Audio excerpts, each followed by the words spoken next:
चलो।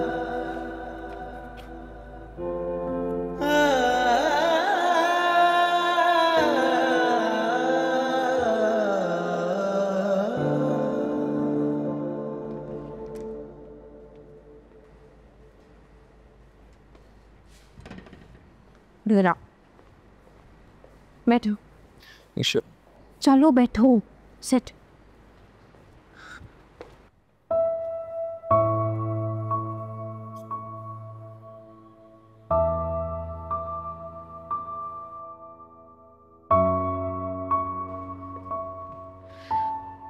ये लो, खाना खाना शुरू करो।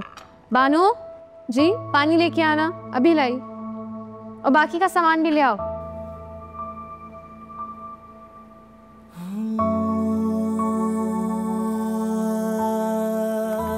ये लीजिएगा।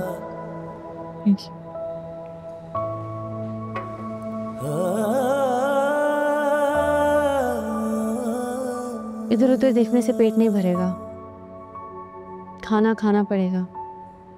चलो शुरू करो। ईशा, मेरा बिल्कुल मूड नहीं है। रूहान, वहां मेरा इंतजार करो। अगर भाई वहां अकेले हैं, मुझे वहां जाना चाहिए। आशिर, मैं जानती हूँ तुम्हारा दिल इस वक्त रूहान में उलझा हुआ है, लेकिन तुम मेरे बारे में भी तो सोचो। मेरे दिल का क्या? मैं तुम्हें इस तरह नहीं देख सकती। सुबह से तुम पागलों की तरह इधर से उधर हो रहे हो, कुछ नहीं खाया तुमने। रूहान के पास सब है, भाई हैं, बाबा हैं, भाभी हैं। हम सबको एक दूसरे का ख्याल करना है ना। जितनी मोहब्बत तुम रूहान से करते हो, उतनी मोहब्बत वो भी तुमसे करता है। तो क्या उसे अच्छा लगेगा अपने भाइयों को इस हाल में देख के?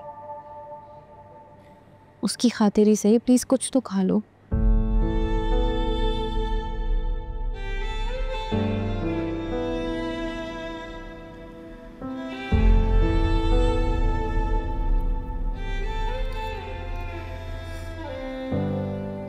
जानती हो, जब हमने से कोई एक भी टेबल पे मौजूद नहीं होता ना, तो कोई खाना ही नहीं खाता, चाहे कितनी देर क्यों ना हो जाए।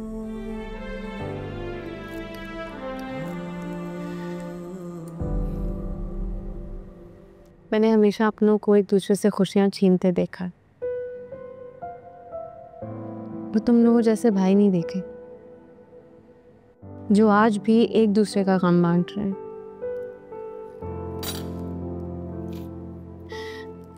छोटा भाई बड़े भाई से ज्यादा गमगीन है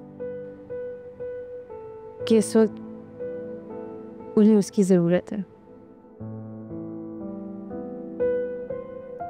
और बड़ा भाई ये सोचकर परेशान है कि इस वक्त वो छोटे भाई को अकेला नहीं छोड़ सकता। हम ऐसे ही हैं ईशा,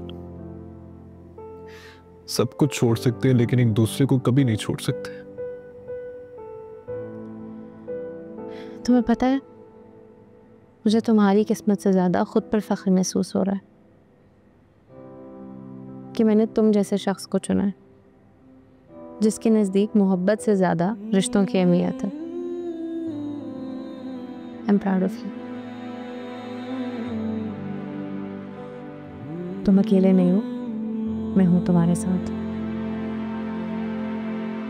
चलो थोड़ा सा खा लो।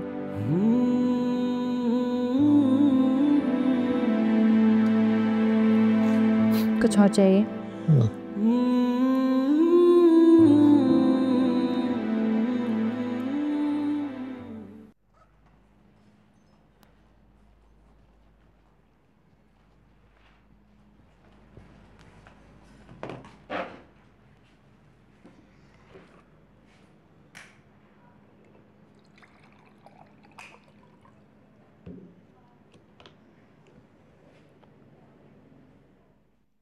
हसरत, रुको, मुझे बात करनी है तुम दोनों से।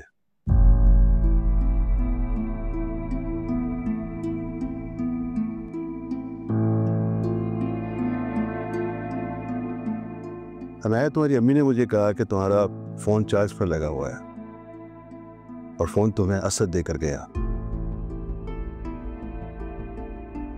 जान सकता हूं क्या वजह हो सकती है?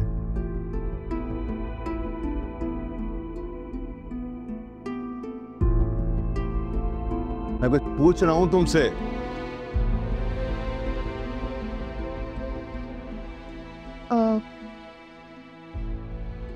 एक दिन से बाबा। एक दिन से?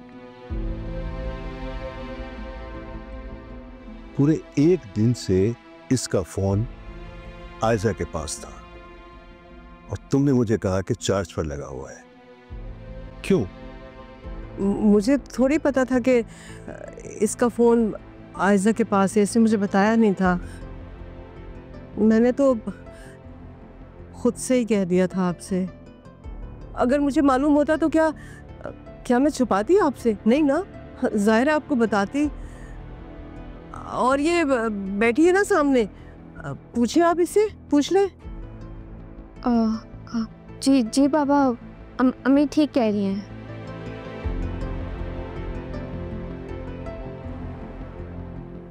अनाया, एक बात कान खोल के सुन लो। अगर तुम्हारी जानिब से मुझे कोई शिकायत मिली तो अच्छा नहीं होगा। जी बाबा, आपको कोई शिकायत का मौका नहीं दूंगी। जाओ अपने कमरे में। जी।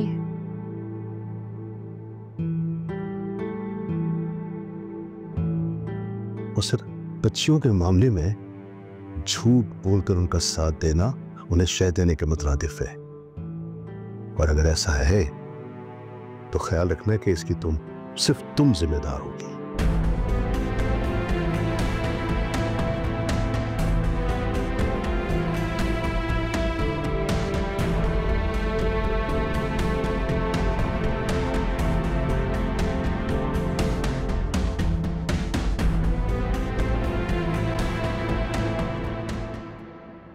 रोहान बेटे, तुमने तो डरा ही दिया था हमें। बाबा क्यों परेशान हो रहे हैं आप? बिल्कुल ठीक आपके सामने बैठा। तुम्हें मना किया था ना मैंने। पता है अबू, प्लीज आप सबको समझा दें, कोई रूहान को कुछ नहीं कहेगा। जो होना था वो हो चुका है। सब में रूहान की क्या गलती है?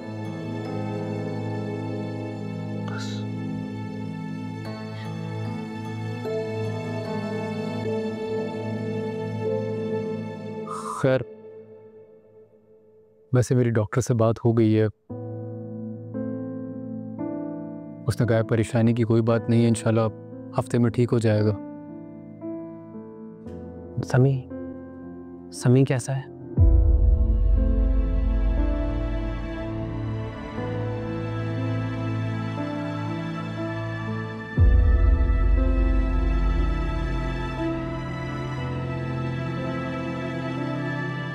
क्या हुआ? आप लोग जवाब क्यों नहीं दे रहे? कैसे हो? ठीक नहीं हूँ भाई।